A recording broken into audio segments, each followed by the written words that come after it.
In this lesson, we're going to start building our data model.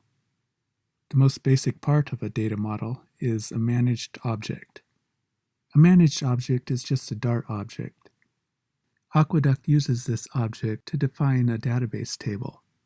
Then it maps the object to the table, and so this is what Aqueduct calls a managed object. In code, we'll just refer to the object and use it like any old Dart object. But behind the scenes, Aqueduct will use it to make the database table, where the properties of the object map to the columns in the table. Okay, go over to the lib folder, right-click it, choose New, Directory. Let's call our directory Model. We'll put all of the model objects in here. In this lesson, we're going to make a Word object. That Word object will hold all of the data that we want for our dictionary word. In a future lesson, we'll also make a model object for a user, the users who use our app.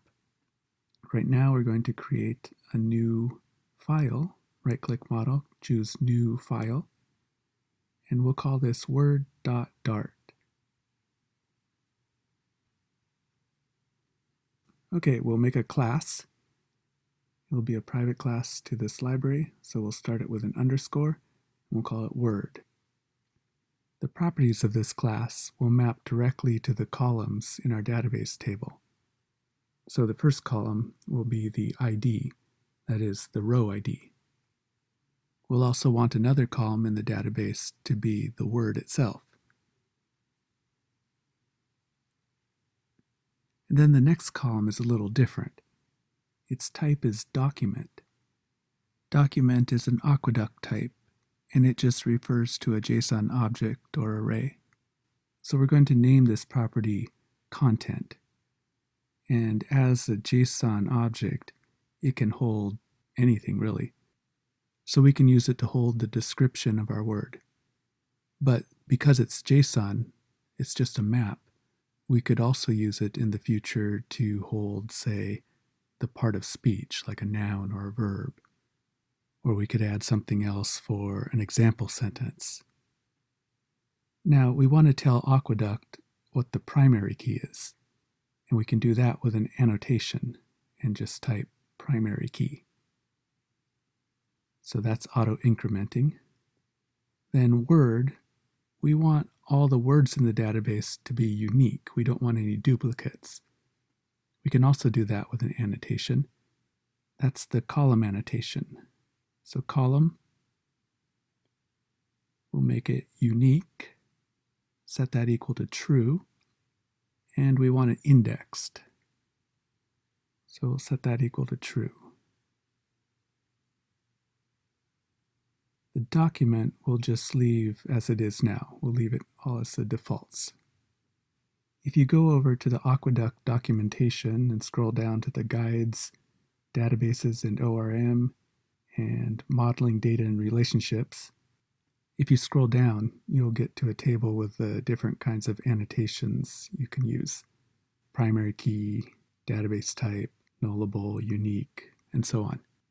All of those annotations have default values.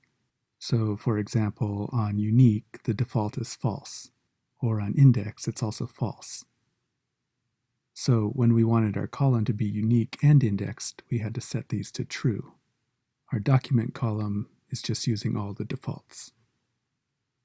Back in the documentation, if you scroll down a little more, you can see how Aqueduct maps the Dart types to the PostgreSQL column types.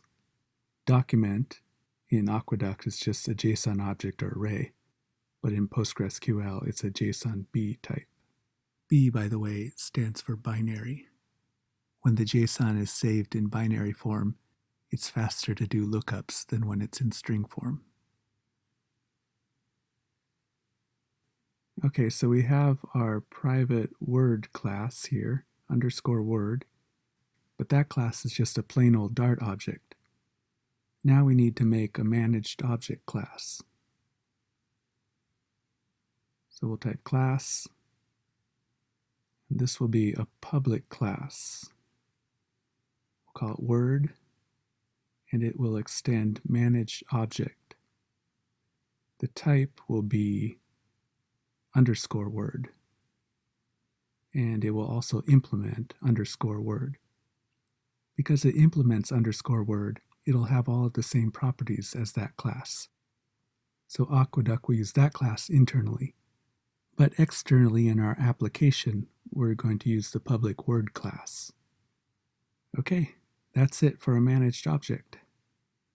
So in the next lesson, we'll take this object in a data model.